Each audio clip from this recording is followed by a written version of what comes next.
Hello friend, welcome back to the my channel. दोस्तों, हम लोग झारखंड का डीएसपी की पाठशाला का करंट अफेयर को डिस्कस कर रहे थे।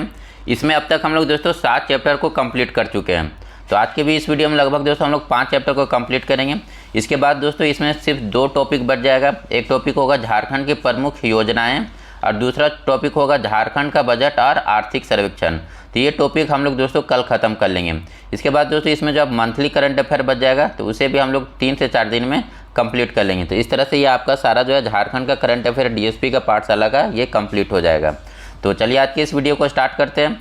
बाकी दोस्तों अगर वीडियो स्टार्ट करने से पहले वीडियो आपको अच्छा लगे तो वीडियो पर एक लाइक करें, कमेंट जरूर कर दें। वीडियो को ज़्यादा से ज़्यादा अपने दोस्तों को साथ शेयर करें और जो लोग चैनल पर नए आ रहे हैं चैनल को सब्सक्राइब करना ना भूलें। तो चलिए आज की इस वीडियो को स्टार्ट करते हैं। आज का जो हमारा पहला क्वेश्चन है, 26 सितंबर 2023 को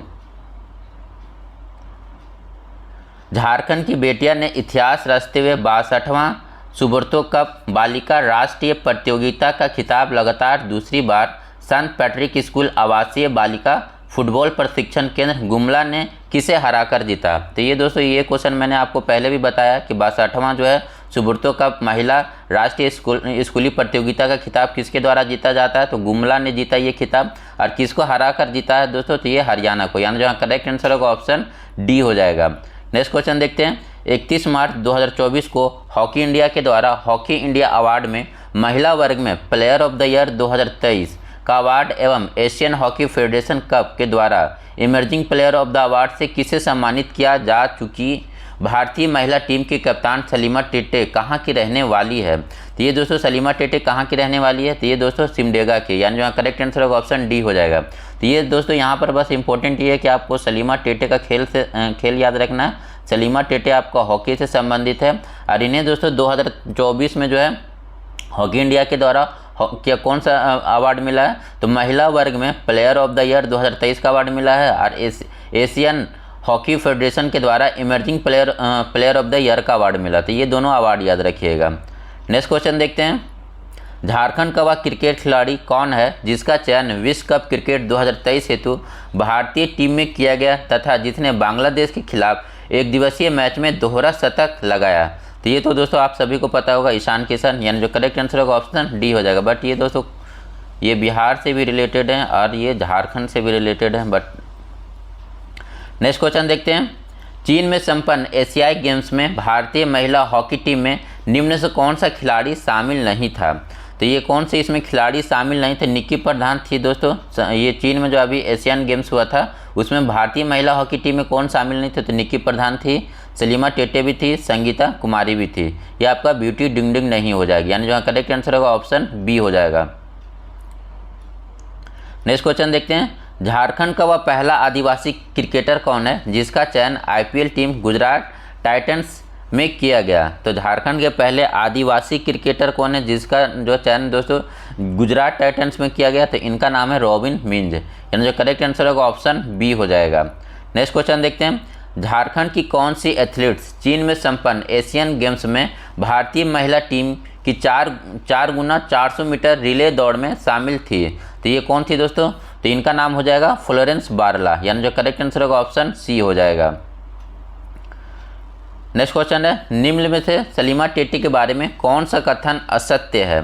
तो असत्य कथन के बारे में चुनना है। यह सिमडेगा जिले की रहने वाली है, ये सही है, सिमडेगा से रिलेटेड है ये।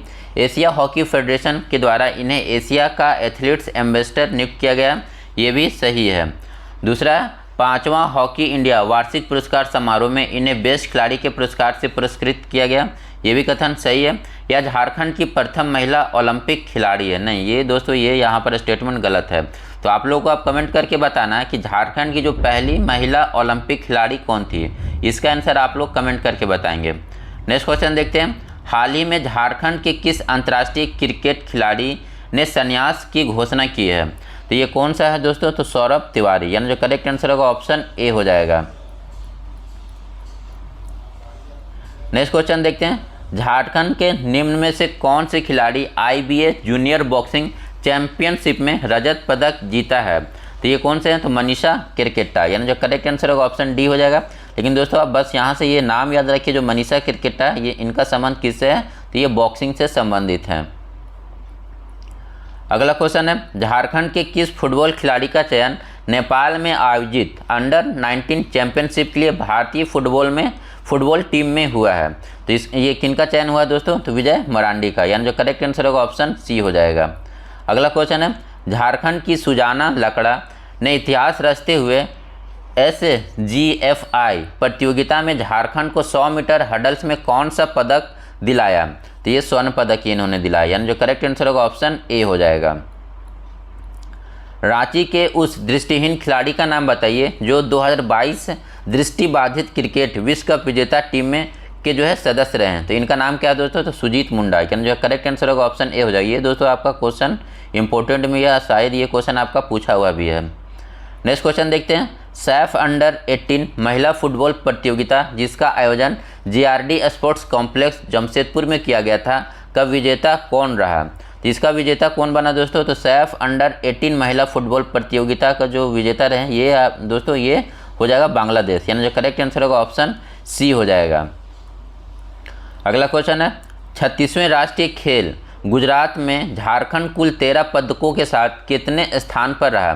तो 36वां राष्ट्रीय खेल गुजरात में जो हुआ था उसमें झारखंड ने टोटल 13 पदक जीता और झारखंड का जो रैंक था दोस्तों ये 18वां रैंक था, यानी जो करेक्ट आंसर होगा ऑप्शन डी हो जाएगा।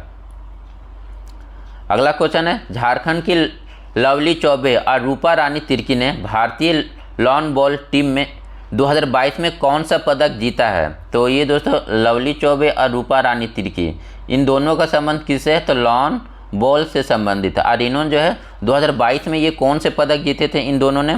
तो ये स्वर्ण पदक हो जाएगा, यानी जो करेक्ट आंसर होगा ऑप्शन बी हो जाएगा।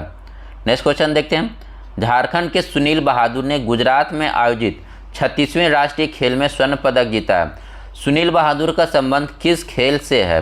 तो सुनील बहादुर का संबंध किससे है दोस्तों? तो ये लॉन बॉल से संबंधित है, यानी जो करेक्ट आंसर होगा ऑप्शन ए हो जाएगा। और ये दोस्तों आप लोगों के लिए इंपॉर्टेंट क्वेश्चन है, तो ध्यान में रखिएगा। सुनील बहादुर का संबंध किससे है? लॉन बॉल से है और इन्होंने जो है 36वीं राष्ट्रीय खेल में झारखंड की टीम को स्वर्ण पदक दिलाया था। अगला क्वेश्चन देखते हैं, नेशनल फुटबॉलर अष्टम उरांव को झारखंड के किस योजना का ब्रांड एम्बेसडर बनाया गया है? तो ये दोस्तों अष्टम उरांव को झारखंड के कौन सी योजना का जो ब्रांड एम्बेसडर बनाया गया है? तो सावित्री फूलो किशोरी समृद्धि योजना का, यानी जो करेक्ट आंसर होगा ऑप्शन ए हो जाएगा। तो यहाँ पर दोस्तों ये हमारा 17 क्वेश्चन कंप्लीट होता है खेल परिदृश्य से संबंधित। अब हम लोग चलते हैं नेक्स्ट चैप्टर की तरफ जो है ऐप और पोर्टल, झारखंड के प्रमुख ऐप और पोर्टल। पहला क्वेश्चन है दोस्तों, झारखंड के स्थानीय उम्मीदवार को प्राइवेट सेक्टर की नौकरियां में 75% आरक्षण का लाभ देते हुए रोजगार उपलब्ध कराने हेतु निम्न से कौन सा पोर्टल का उद्घाटन 17 मार्च 2023 को मुख्यमंत्री हेमंत सोरेन के द्वारा किया गया? तो ये कौन सा पोर्टल का? तो झार नियोजन, यानी करेक्ट आंसर होगा ऑप्शन डी हो जाएगा। नेक्स्ट क्वेश्चन है, 8 जनवरी 2023 को मुख्यमंत्री हेमंत सोरेन के द्वारा झारखंड को खेल की नर्सरी बनाने के लक्ष्य के साथ खेल और खिलाड़ियों के संपूर्ण विकास के लिए किस पोर्टल की शुरुआत की गई है? तो ये दोस्तों ये क्वेश्चन हम लोग पहले भी पढ़ चुके हैं। तो ये दोस्तों हो जाएगा जोहार खिलाड़ी स्पोर्ट इंटीग्रेटेड पोर्टल, यानी करेक्ट आंसर होगा ऑप्शन सी हो जाएगा। 10 फरवरी 2023 को झारखंड के सिमडेगा जिले में बीट पुलिसिंग के तहत रक्षक ऐप लॉन्च किया गया। बीट पुलिसिंग के तहत विभागीय स्तर पर रक्षक ऐप लॉन्च करने वाला सिमडेगा झारखंड का कौन सा जिला बन गया है? तो ये दोस्तों सिमडेगा जो है ये पहला जिला बन जाएगा, यानी जो करेक्ट आंसर होगा ऑप्शन ए हो जाएगा। अगला क्वेश्चन है, वित्तीय वर्ष 2023-24 के बजट निर्माण हेतु जनता के बहुमूल्य सुझाव प्राप्त करने हेतु 10 जनवरी 2023 को झारखंड मुख्यमंत्री हेमंत सोरेन के द्वारा कौन सा मोबाइल ऐप और पोर्टल को लॉन्च किया गया? तो ये दोस्तों हमीनकर बजट, यानी जो करेक्ट आंसर होगा ऑप्शन बी हो जाएगा। नेक्स्ट क्वेश्चन है, झारखंड के विभिन्न पर्यटन स्थल की जानकारी प्रदान करने हेतु झारखंड के विभिन्न जिलों के छात्रों के द्वारा कौन सा ऐप बनाया गया है? तो ये कौन सा ऐप है? तो जोहार झारखंड ऐप, यानी जो करेक्ट आंसर होगा ऑप्शन सी हो जाएगा। नेक्स्ट क्वेश्चन हमारा, झारखंड में सरकारी शिक्षा की गुणवत्ता बढ़ाने और समुदाय व स्वैच्छिक भागीदारी को सरकारी विद्यालयों में बढ़ावा देने हेतु कौन सा पोर्टल लॉन्च किया गया है? तो ये कौन सा? तो विद्यांजलि वेब पोर्टल, यानी जो करेक्ट आंसर होगा ऑप्शन डी हो जाएगा। नेक्स्ट क्वेश्चन है, झारखंड को एनीमिया मुक्त करने हेतु कौन सा ऐप या पोर्टल को लॉन्च किया गया है? तो तो झारखंड को दोस्तों एनीमिया मुक्त बनाने के लिए ऐप या पोर्टल ये किस नाम से बनाया गया है? तो AMBT3, यानी जो करेक्ट आंसर होगा ऑप्शन ए हो जाएगा। CM सपोर्ट ऐप का पूर्ण रूप क्या है? तो CM सपोर्ट इसका फुल फॉर्म क्या है दोस्तों? Chief minister subsidy for purchase of petrol for riding two wheeler scheme, यानी जहाँ करेक्ट आंसर होगा ऑप्शन सी हो जाएगा। नेक्स्ट क्वेश्चन देखते हैं। झारखंड के किस जिले के युवाओं के द्वारा द जोहार झारखंड और मुस्कुराए आप गुमला में नामक ऐप विकसित किया गया? ये तो यहाँ नाम ही दिया हुआ है दोस्तों गुमला के द्वारा, यानी जो करेक्ट आंसर होगा ऑप्शन ए हो जाएगा। नेक्स्ट क्वेश्चन है, झारखंड में महिलाओं की सहायता हेतु निम्न में से कौन सा ऐप को लॉन्च किया गया है? तो महिला की सहायता के लिए कौन सा ऐप को लॉन्च किया गया है? तो शक्ति ऐप, यानी जो करेक्ट आंसर होगा ऑप्शन डी हो जाएगा। नेक्स्ट क्वेश्चन है, झारखंड पुलिस के द्वारा सभी तरह के ऑनलाइन सुविधा उपलब्ध कराने हेतु कौन सा पोर्टल को लॉन्च किया गया है? तो ये कौन सा? तो समाधान पोर्टल, यानी जो करेक्ट आंसर होगा ऑप्शन ए हो जाएगा। झारखंड में ग्रामीण महिलाओं के द्वारा तैयार उत्पाद को बाजार मुहैया कराने हेतु कौन सा ऐप को जो है लॉन्च किया गया? तो ये किस नाम से ऐप को लॉन्च किया गया? तो सक्षम ऐप, यानी जो करेक्ट आंसर होगा ऑप्शन ए हो जाएगा। ठीक है, महिलाओं के द्वारा जो कोई भी प्रोडक्ट को तैयार किया गया उसे बाजार मुहैया कराने के लिए कौन सा ऐप को लॉन्च किया गया? तो सक्षम ऐप। नेक्स्ट क्वेश्चन है, झारखंड के लोगों को निःशुल्क और ऑनलाइन कानूनी सहायता प्रदान करने हेतु झारखंड राज्य विधिक सेवा प्राधिकार के द्वारा कौन सा ऐप को लॉन्च किया गया है? तो ये कौन सा ऐप है दोस्तों? तो विधिक सेवा ऐप, यानी जो करेक्ट आंसर होगा ऑप्शन ए हो जाएगा। ये किस लिए लॉन्च किया गया? तो झारखंड के लोगों को निःशुल्क और ऑनलाइन कानूनी जो है सहायता देने के लिए। नेक्स्ट क्वेश्चन है, झारखंड में पेयजल संबंधित शिकायतों को समाधान हेतु कौन सा ऐप को लॉन्च किया गया है? तो झारखंड में जो पेयजल से संबंधित शिकायतों को दूर करने के लिए कौन सा ऐप को लॉन्च किया गया है? तो झार जल ऐप, यानी जो करेक्ट आंसर होगा ऑप्शन बी हो जाएगा। नेक्स्ट क्वेश्चन है, झारखंड के द्वारा राज्य के नागरिकों को जन्म तथा मृत्यु प्रमाण पत्र, जाति प्रमाण पत्र, आय प्रमाण पत्र और स्थानीय आवास निर्गत प्रपत्र आदि के आवेदन हेतु कौन सा पोर्टल लॉन्च किया गया है? तो झारखंड में जो है राज्य के नागरिकों के लिए जो है जन्म और मृत्यु प्रमाण पत्र के लिए, उसके बाद जाति प्रमाण पत्र, आय प्रमाण पत्र, स्थानीय आवास प्रमाण पत्र इत्यादि के लिए कौन सा जो है पोर्टल को लॉन्च किया गया? तो झार सेवा, यानी जो करेक्ट आंसर होगा ऑप्शन सी हो जाएगा। तो दोस्तों यहाँ पर ये इससे रिलेटेड जो ऐप और पोर्टल से ये 15 क्वेश्चन है कंप्लीट होता है। नेक्स्ट अब हम लोग चलते हैं सूचकांक और रिपोर्ट की तरफ। यह हमारा 10वां चैप्टर है। हाल ही में नीति आयोग ने 2023-24 के लिए अपना नवीनतम सतत विकास लक्ष्य भारत सूचकांक जारी किया है, जो भारत के राज्यों और केंद्र शासित प्रदेश में सतत विकास में महत्वपूर्ण प्रगति को दर्शाता है। में झारखंड 62 अंकों के साथ अंतिम स्थान प्राप्त करने वाले किस राज्य से ऊपर रहा? तो ये किस राज्य से ऊपर है दोस्तों? तो ये बिहार, मतलब जो आपका सबसे लास्ट जो है SDG गोल में सतत विकास लक्ष्य प्राप्त करने में सबसे लास्ट आपका बिहार है और सेकेंड लास्ट आपका झारखंड है। 7 जून 2023 को जारी 5वें राज्य खाद्य सुरक्षा सूचकांक में बड़े राज्यों की सूची में झारखंड का कौन सा स्थान रहा? तो झारखंड का दोस्तों ये 20वां स्थान रहा, यानी जो करेक्ट आंसर होगा ऑप्शन बी हो जाएगा। ठीक है, आपका ये कौन सा है? तो राज्य सुरक्षा खाद्यान्न सुरक्षा सूचकांक में झारखंड का कौन सा रैंक है? तो 20वां रैंक है। भारतीय खाद्य सुरक्षा एवं मानक प्राधिकार के द्वारा विश्व खाद्य सुरक्षा दिवस के अवसर पर 7 जून 2022 को जारी खाद्य सुरक्षा सूचकांक में झारखंड को पूरे देश में कौन सा स्थान प्राप्त हुआ? तो इसमें दोस्तों FSI के द्वारा ये जो जारी किया गया था खाद्य सुरक्षा सूचकांक में झारखंड को कौन सा रैंक मिला है? तो 16वां रैंक मिला है, यानी जो करेक्ट आंसर होगा ऑप्शन सी हो जाएगा। जीवन की गुणवत्ता के मामले में झारखंड का कौन सा शहर पूरे देश में अव्वल रहा? तो जीवन की गुणवत्ता के मामले में झारखंड का कौन सा देश पहले नंबर पर रहा? तो कौन सा शहर जो है पहले नंबर पर रहा? तो ये रांची हो जाएगा, यानी जो करेक्ट आंसर होगा ऑप्शन सी हो जाएगा। नेक्स्ट क्वेश्चन है, केंद्रीय शिक्षा मंत्रालय के द्वारा वर्ष 2023 के लिए जारी राष्ट्रीय संस्थागत रैंकिंग फ्रेमवर्क के अनुसार IIT ISM धनबाद को 42वां स्थान हासिल हुआ है। मैनेजमेंट कैटेगरी में एक्सेलराय जमशेदपुर को कौन सा स्थान प्राप्त हुआ है? तो ये इसको दोस्तों एक्सेलराय जमशेदपुर है, इसे 9वां स्थान प्राप्त हुआ है। करेक्ट आंसर होगा ऑप्शन डी हो जाएगा।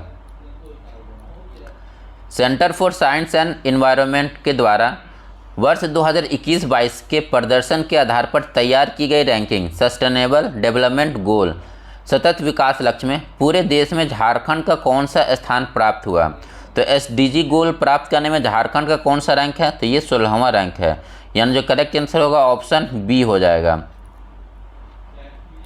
नेक्स्ट क्वेश्चन है, झारखंड राज्य प्रदूषण नियंत्रण board, centre for environment and energy development के तथा centre for study of science and technology and policy के द्वारा संयुक्त रूप से झारखंड के 6 शहरों की वायु प्रदूषण स्थिति से संबंधित जारी रिपोर्ट प्रदूषण उत्सर्जन सूची में झारखंड का कौन सा शहर जो है प्रथम स्थान पर रहा। तो ये कौन सा शहर हो जाएगा, तो रामगढ़ हो जाएगा, यानी करेक्ट आंसर होगा ऑप्शन ए हो जाएगा। ठीक है, ये दोस्तों झारखंड राज्य प्रदूषण नियंत्रण बोर्ड के द्वारा ये जो आपका जारी किया है रैंक, जिसमें आपका क्या, तो वायु प्रदूषण स्थिति में, ठीक है, वायु प्रदूषण स्थिति में झारखंड का कौन सा जो शहर प्रथम स्थान पर रहा, तो ये रामगढ़ हो जाएगा। नेक्स्ट क्वेश्चन देखते हैं, देश में जलाशयों के लिए पहली बार हुई जनगणना में रिजर्वायर के मामले में झारखंड का देश में दूसरा स्थान प्राप्त हुआ। जल संरक्षण के लिए किए गए प्रयास में झारखंड को कौन सा स्थान प्राप्त हुआ। तो जल संरक्षण के मामले में जो है झारखंड को कौन सा स्थान रैंक हुआ, तो ये 5वां हो जाएगा, यानी जो करेक्ट आंसर होगा ऑप्शन सी हो जाएगा। अगला क्वेश्चन है, प्रधानमंत्री की आर्थिक सलाहकार परिषद के द्वारा 24 दिसंबर 2022 को जारी सामाजिक प्रगति सूचकांक में झारखंड का कौन सा स्थान प्राप्त हुआ। तो ये प्रधानमंत्री आर्थिक सलाहकार परिषद के द्वारा जो है रैंक जारी किया, इसमें सामाजिक प्रगति सूचकांक, ठीक है, सामाजिक प्रगति सूचकांक में झारखंड को कौन सा रैंक प्राप्त होता है, तो ये 34वां रैंक प्राप्त होता है, यानी करेक्ट आंसर होगा ऑप्शन डी हो जाएगा। नेक्स्ट क्वेश्चन देखते हैं, हाल ही में केंद्रीय गृह मंत्रालय के अंतर्गत रजिस्टर जनरल ऑफ इंडिया के द्वारा जारी डेमोग्राफी सैंपल सर्वे रिपोर्ट जारी की गई है, जिसमें 18 वर्ष से कम उम्र के बालिकाओं की शादी का आंकड़ा लिया गया। इस रिपोर्ट के अनुसार देश के किस राज्य में सबसे अधिक बालिकाओं की शादी कम उम्र में होती है। तो ये कौन सा हो जाएगा दोस्तों, तो ये झारखंड हो जाएगा, यानी करेक्ट आंसर होगा ऑप्शन ए हो जाएगा। नवीकरणीय ऊर्जा के उपयोग में देश में जो है झारखंड का कौन सा रैंक है। तो नवीकरणीय ऊर्जा के उपयोग में झारखंड का जो रैंक है दोस्तों ये 13वां है, यानी जो करेक्ट आंसर होगा ऑप्शन बी हो जाएगा। नीति आयोग के द्वारा जारी तीसरा इनोवेशन इंडेक्स में झारखंड को कौन सा रैंक प्राप्त हुआ है। तो नीति आयोग के द्वारा जारी तीसरा इनोवेशन इंडेक्स में झारखंड को कौन सा रैंक हुआ है, तो ये दोस्तों 10वां रैंक प्राप्त हुआ है, यानी जो करेक्ट आंसर होगा ऑप्शन डी हो जाएगा। हाल ही में राष्ट्रीय परिवार स्वास्थ्य सुरक्षण के 5वें दौर के दूसरे चरण में राष्ट्रीय रिपोर्ट जारी किया गया है। इस रिपोर्ट के अनुसार राज्य की प्रजनन क्षमता 2.26 है। इस रिपोर्ट के अनुसार झारखंड की कितनी प्रतिशत महिलाएं एनीमिया से जूझ रही है। तो कितनी प्रतिशत हैं दोस्तों, तो इसका यहाँ जो करेक्ट आंसर होगा ऑप्शन बी हो जाएगा, 65.3%। अगला क्वेश्चन है, नीति आयोग के द्वारा जारी स्वास्थ्य सूचकांक 2021 के अनुसार स्वास्थ्य सेवाओं के मामले में झारखंड का कौन सा स्थान प्राप्त हुआ है। तो स्वास्थ्य सेवाओं के मामले में दोस्तों झारखंड को 13वां रैंक प्राप्त हुआ है, यानी जो करेक्ट आंसर होगा ऑप्शन सी हो जाएगा।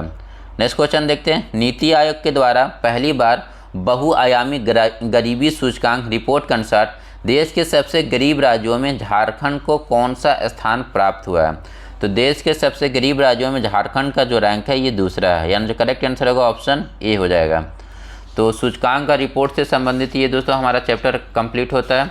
अब जो हमारा नेक्स्ट है प्रमुख विधेयक और उससे संबंधित नीतियाँ, प्रमुख नीतियाँ और विधेयक।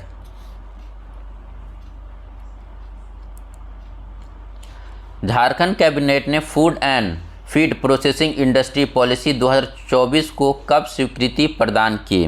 तो झारखंड कैबिनेट के द्वारा जो है food and feed processing industry policy को कब स्वीकृत किया गया दोस्तों, तो ये 6 मार्च 2024 को, यानी जो करेक्ट आंसर होगा ऑप्शन सी हो जाएगा। नेक्स्ट क्वेश्चन देखते हैं, झारखंड प्रतियोगी परीक्षा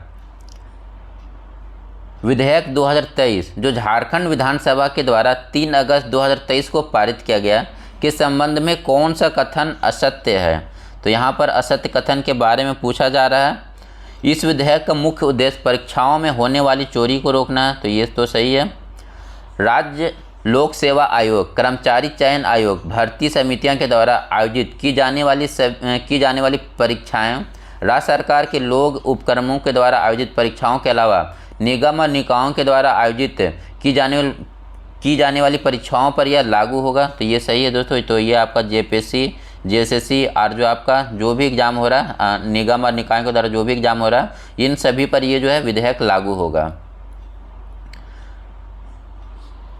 परीक्षार्थी नकल करते या कराते हुए पहली बार पकड़े जाते हैं तो उसे 1 साल का सज़ा और 5 लाख तक का जुर्माना, और दूसरी बार पकड़े जाने पर 3 साल की सज़ा और 10 लाख का जो है प्रावधान है। तो ये भी आपका कथन यहाँ पर सही है। अगला, न्यायालय के द्वारा सजा होने पर प्रतिबंधित परीक्षार्थी 5 साल तक प्रतियोगी परीक्षा में शामिल नहीं हो सकेंगे। तो ये आपका दोस्तों ये कथन यहाँ पर गलत हो जाएगा। ठीक है, ये शायद आजीवन इसमें प्रतिबंध लग जाएगा।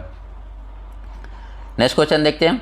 झारखंड कारखाना संशोधन विधेयक 2023 जो झारखंड विधानसभा के द्वारा 2 अगस्त 2023 को पारित किया गया के संबंध में कौन सा कथन असत्य है? तो यहाँ पर कौन सा कथन असत्य है? तो महिला किसी भी फैक्ट्री में शाम 7 बजे से सुबह 6 बजे तक काम कर सकेगी। ये तो मैंने बताया था अपने पिछले वीडियो में। इस संशोधन से अब महिलाएं तीनों शिफ्ट में जो है काम कर सकेगी। ये भी आपका कथन सही है। यह विधेयक महिलाओं को समान अधिकार प्रदान करने हेतु पारित किया गया है। ये भी सही है। यह विधेयक परवर समिति के द्वारा अनुशंसित है। तो नहीं, ये दोस्तों ये कथन यहाँ पर गलत है, यानी ऑप्शन डी हमारा सही आंसर हो जाएगा। झारखंड फार्मास्यूटिकल पॉलिसी 2023 का मुख्य उद्देश्य क्या है? तो झारखंड फार्मास्यूटिकल पॉलिसी 2023, तो इसका मुख्य उद्देश्य क्या है दोस्तों? तो झारखंड के निवेशकों हेतु पसंदीदा जगह बनाना, ये सही है। 1 लाख करोड़ रुपए से अधिक के निवेश को आकर्षित करना, ये भी आपका सही है। 5 लाख व्यक्तियों को रोजगार मुहैया कराना, ये भी आपका सही है, यानी जो यहाँ करेक्ट आंसर होगा ऑप्शन डी हो जाएगा। झारखंड औद्योगिक एवं निवेश प्रोत्साहन नीति 2021 के संबंध में कौन सा कथन सत्य है? तो यहाँ पर कौन सा कथन सत्य पूछ रहा है? तो यह नीति 1 अप्रैल 2021 से अगले 5 वर्षों के लिए लागू किया गया है। ये कथन यहाँ पर सही है। इस नीति में सरकार के द्वारा ईज ऑफ डूइंग बिजनेस के स्थान पर ईज ऑफ स्टार्ट बिजनेस पर फोकस किया गया, ये भी यहाँ पर कथन सही है। इस नीति का उद्देश्य 5 लाख से अधिक रोजगार सृजन कराना व 1 लाख करोड़ से अधिक निवेश प्राप्त करना है, ये भी कथन यहाँ पर सही है। तो यानी जो करेक्ट आंसर होगा ऑप्शन डी हो जाएगा। अगला क्वेश्चन है, झारखंड खेल नीति 2022 में खिलाड़ियों के प्रशिक्षकों के प्रोत्साहन के लिए किस पुरस्कार का प्रावधान किया गया है? तो झारखंड खेल नीति में जो है प्रोत्साहन देने के लिए प्रशिक्षकों के लिए कौन सा जो है पुरस्कार बनाया गया है प्रशिक्षकों के लिए? तो ये दोस्तों हो जाएगा जयपाल सिंह मुंडा पुरस्कार, यानी जो करेक्ट आंसर होगा ऑप्शन बी हो जाएगा। झारखंड की नई पर्यटन नीति 2022 के संदर्भ में कौन सा कथन सही है? इसमें कैपिटल इन्वेस्टमेंट पर 10 करोड़ की लिमिट तक 20 से 25% सब्सिडी का प्रावधान है, तो ये सही है। 5 वर्षों तक नेट GST पर 75% का छूट दिया जाएगा, ये भी सही है। 5 वर्षों तक का जो है स्टैम्प ड्यूटी की छूट, ये भी सही है, यानी जो है करेक्ट आंसर होगा ऑप्शन डी हो जाएगा। और ये क्वेश्चन दोस्तों आपका पूछा हुआ है, तो आप इसे ध्यान में रखिएगा, CDPO में शायद ये पूछा हुआ है। नेक्स्ट क्वेश्चन है, झारखंड की पहली CSR नीति किस वर्ष लॉन्च किया गया? तो झारखंड का जो पहला CSR नीति है दोस्तों, ये किस वर्ष लॉन्च किया गया? तो ये 2020 को, यानी जो करेक्ट आंसर होगा ऑप्शन सी हो जाएगा। अगला क्वेश्चन है, झारखंड एथेनॉल उत्पादन प्रोत्साहन नीति 2022 में एथेनॉल उद्योग पर निवेश पर कितने % का सब्सिडी का प्रावधान रखा गया है? तो एथेनॉल उद्योग में जो निवेश पर कितने % का जो है सब्सिडी दिया जाएगा? तो 25% का सब्सिडी दिया जाएगा, यानी जो करेक्ट आंसर होगा ऑप्शन सी हो जाएगा। अगला क्वेश्चन है, सौर ऊर्जा नीति 2022 के संदर्भ में सही कथन को चुनें। तो इसमें से कौन सा सही कथन है? तो इसे 4 जुलाई 2022 को मुख्यमंत्री हेमंत सोरेन के द्वारा लागू किया गया, ये सही है। इसके तहत वित्तीय वर्ष 2026-27 तक कुल 4000 मेगावाट सौर ऊर्जा से बिजली उत्पादन करने का लक्ष्य रखा गया, ये भी सही है। इस नीति के तहत 1000 सोलर ग्राम के स्थापना का लक्ष्य है, ये भी सही है, यानी जो करेक्ट आंसर होगा ऑप्शन डी हो जाएगा। नेक्स्ट क्वेश्चन है, झारखंड में बने ऐसे वाहन को प्रथम कितने खरीदारों को रोड टैक्स से 100% तक की छूट मिलेगी जिसकी स्वीकृति झारखंड कैबिनेट के द्वारा झारखंड इलेक्ट्रिक व्हीकल नीति 2022 के तहत दी गई है। तो ये कितने खरीदारों को ये छूट दिया जाएगा दोस्तों? तो ये छूट आपका हो जाएगा लगभग 10,000, यानी जो करेक्ट आंसर होगा ऑप्शन सी हो जाएगा। अगला क्वेश्चन है एमएसएमई प्रोत्साहन नीति 2023, Jharkhand startup policy 2023, Jharkhand IT data centre और बीपीओ इन्वेस्टमेंट प्रमोशन नीति 2023, झारखंड निर्यात नीति 2023। ये सारे जो नीतियाँ ये कब लॉन्च किया गया दोस्तों? तो ये सारी नीतियाँ आपका 15 नवंबर 2023 को लॉन्च किया गया है, यानी जो करेक्ट आंसर होगा ऑप्शन बी हो जाएगा। ठीक है, ये कौन कौन? तो एमएसएमई प्रोत्साहन नीति, Jharkhand startup policy 2023, Jharkhand IT data centre और बीपीओ इन्वेस्टमेंट प्रमोशन नीति 2023 और झारखंड निर्यात नीति 2023। इन सभी का जो है ये किस तिथि को लॉन्च किया गया? तो 15 नवंबर 2023 को। तो ये चैप्टर हमारा दोस्तों कंप्लीट होता है। नेक्स्ट चैप्टर हम लोग चलते हैं लोकसभा चुनाव 2024। 18वीं लोकसभा आम चुनाव 2024 झारखंड की कितनी सीटों पर चुनाव हुआ? तो झारखंड में लोकसभा का सीट कितना है दोस्तों? तो 14, यानी जो करेक्ट आंसर होगा ऑप्शन डी हो जाएगा। नेक्स्ट क्वेश्चन है लोकसभा चुनाव 2024 में झारखंड में कुल कितना प्रतिशत मतदान हुआ? तो लोकसभा चुनाव 2024 में झारखंड में 66.19% जो है मतदान हुआ है, यानी जो करेक्ट आंसर होगा ऑप्शन बी हो जाएगा। नेक्स्ट क्वेश्चन है लोकसभा चुनाव 2024 में झारखंड में कुल कितने चरणों में मतदान हुआ? ये तो हो गया 4 चरणों में। अगला क्वेश्चन है लोकसभा चुनाव 2024 के दौरान निम्न में से किस चरण में झारखंड में मतदान हुआ? तो कौन कौन सा चरण में? तो चौथा चरण, 5वां चरण, छठा चरण और 7वां चरण में हुआ, यानी जो करेक्ट आंसर होगा ऑप्शन डी हो जाएगा। अगला क्वेश्चन है लोकसभा चुनाव 2024 के चौथे चरण में 13 मई 2024 को झारखंड के कुल 4 सीटों पर चुनाव हुआ। निम्न में से किस सीट पर ये चुनाव हुआ था? तो ये चौथा चरण जो झारखंड का पहला हो जाएगा, है ना, चौथा, पूरा देश का चौथा और झारखंड का पहला। तो इस समय किन किन सीटों पर चुनाव हुआ था? तो खूंटी, लोहरदगा, पलामू और सिंहभूम, यानी जहाँ करेक्ट आंसर होगा ऑप्शन ए हो जाएगा। नेक्स्ट क्वेश्चन देखते हैं लोकसभा चुनाव 2024 के 5वें चरण में 20 मई 2024 को झारखंड के कुल 3 सीटों पर चुनाव हुआ। निम्न में से किन सीटों पर यह चुनाव हुआ? तो 5वां चरण यानी झारखंड का आपका दोस्तों दूसरा चरण। तो इस समय किन किन सीट पर हुआ था? तो ये इस समय जो 3 सीट पर हुआ था और ये था चतरा, कोडरमा, हजारीबाग, यानी करेक्ट आंसर होगा ऑप्शन डी हो जाएगा। नेक्स्ट क्वेश्चन देखते हैं लोकसभा चुनाव 2024 के छठे चरण में 25 मई 2024 को झारखंड के कुल 4 सीटों पर चुनाव हुआ। तो निम्न में से किन सीटों पर यह चुनाव हुआ था? तो ये आपका 4 सीट कौन था? 25 मई 2024 को 4 सीट पर हुआ था। ये आपका गिरिडीह, धनबाद, रांची और जमशेदपुर, यानी जो करेक्ट आंसर होगा ऑप्शन ए हो जाएगा। लोकसभा का 7वां चरण जो है, लोकसभा का 7वां चरण 1 जून 2024 को झारखंड में कुल 3 सीटों पर हुआ। तो इस समय किन किन सीटों पर हुआ था? तो झारखंड में दोस्तों ये राजमार्ग, दुमका और गोड्डा के क्षेत्र में हुआ था, यानी जो करेक्ट आंसर होगा ऑप्शन सी हो जाएगा। लोकसभा चुनाव 2024 का परिणाम किस तिथि को जो है घोषित किया गया था? तो ये कौन सा तिथि? तो 4 जून 2024 को, यानी जो करेक्ट आंसर होगा ऑप्शन सी हो जाएगा। लोकसभा चुनाव 2024 के संबंध में झारखंड के परिप्रेक्ष्य में कौन सा कथन असत्य है?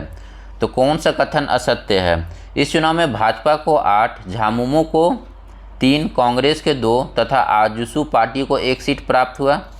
ये आपका सही है। इस चुनाव में भाजपा, जब ऊपर वाला ये सही तो ये गलत हो जाएगा।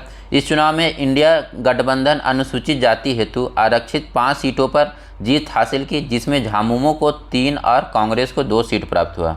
ये सही है। यहाँ पे चुनाव के दौरान झारखंड के मुख्य निर्वाचन पदाधिकारी के रवि कुमार थे। ये भी सही है। नेक्स्ट क्वेश्चन है लोकसभा चुनाव 2024 के पश्चात नरेंद्र मोदी के तीसरे मंत्रिमंडल में निम्न में से किसे महिला एवं बाल विकास विभाग का कैबिनेट मंत्री बनाया गया? तो ये किन्हें बनाया गया दोस्तों? अन्नपूर्णा देवी, यानी जो करेक्ट आंसर होगा ऑप्शन सी हो जाएगा। अगला है लोकसभा चुनाव 2024 के पश्चात नरेंद्र मोदी के तीसरे मंत्रिमंडल में किसे रक्षा मंत्रालय का राज्य मंत्री बनाया गया? तो रक्षा मंत्रालय का राज्य मंत्री संजय सेठ को, यानी जो करेक्ट आंसर होगा ऑप्शन बी हो जाएगा। लोकसभा चुनाव 2024 में झारखंड में सर्वाधिक मतों से कौन विजयी रहा? तो झारखंड में सर्वाधिक मत से जो विजयी होने वाली है दोस्तों अन्नपूर्णा देवी हैं कोडरमा से, यानी जो करेक्ट आंसर होगा ऑप्शन डी हो जाएगा। और जो हमारा लास्ट क्वेश्चन है, लोकसभा चुनाव 2024 में झारखंड में सबसे कम मतों से कौन विजयी हुए हैं?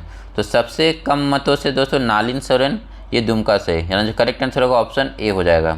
तो ये दोस्तों यहाँ पर हमारा ये सारा चैप्टर कंप्लीट हो गया है, बस एक योजना का चैप्टर बाकी है और झारखंड का बजट और आर्थिक सर्वेक्षण से बाकी है। तो ये दोनों हम लोग कल कंप्लीट कर देंगे, तो ये हमारा चैप्टर वाइज पूरा कंप्लीट हो जाएगा। बाकी दोस्तों अगर वीडियो अच्छा लगा हो तो वीडियो पर एक लाइक और एक कमेंट जरूर करें। Thank you for watching this video.